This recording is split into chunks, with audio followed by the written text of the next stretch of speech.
So this is a tarot reading for Virgos for the week of October 14th. We have the Lovers, the Student of Branches, or traditionally this would be the Page of Wands, and the Architect of Knives, or King of Swords reversed. So the Lovers is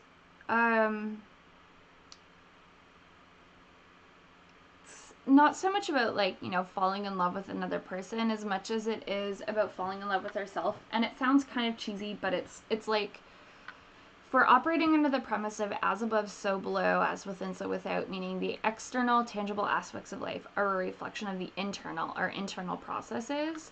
It's like our relationship with self is what we focus on first and foremost. So the Lovers is like, not necessarily erotic love or like romantic love, but like there's this Greek word agape for unconditional love, and I find that more fitting in with like the Lovers. Just like, how do we give and receive love, and how can we open and become more receptive to giving and receiving love, and that reciprocity.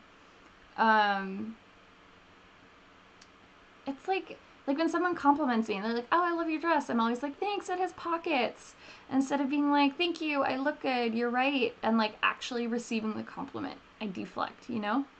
And the Student of Branches is like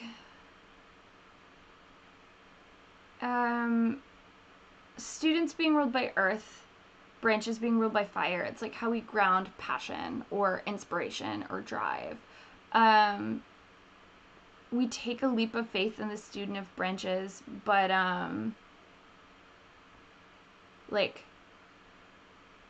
the student is like the grounding before we take the leap of faith, if that makes sense. Like at the very end of the card, as we move out of it, we're taking like some sort of risk or leap of faith, kind of like the Fool a little bit. But the Student of Branches, we're like doing all of the grounding work, so we feel supported enough to take the leap.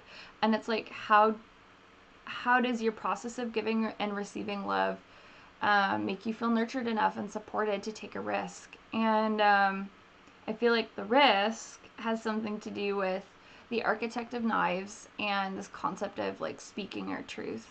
The architects or kings in the slow holler create the spaces for other people to show up within, and often it's like leadership by example. So it's like speaking our truth is how we give others permission and show them how to show up and speak their own truth. And all the reversal of the Architect of Knives is like, oh, this is even cheesier. I'm sorry. This is a cheesy reading. Speak your truth even if your voice shakes, you know? So, like, this is all to teach you how to speak your truth and, like, move through and honor the fear that shows up when you do that. And, like, yeah, like, specifically, I think it's a lot to do with speaking truth about your worth and, like, how worthy you are of just, like, good things. Like, we all are. And I don't know if this is helpful at all, but, like,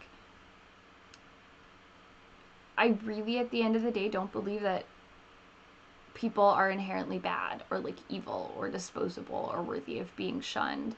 And like, we're all worthy of good things. Like, there's nothing we have to do to earn them, or yeah, like, we're worthy of a roof over our head and food on our plate and clothes on our back and like pleasurable experiences, because we're human and we all deserve those things. So you know, honor the fear, but be willing to move through it and get all of the like external support you can, so that you feel grounded enough to start speaking your truth. So I hope you have a lovely week, and I will see you next week. Bye.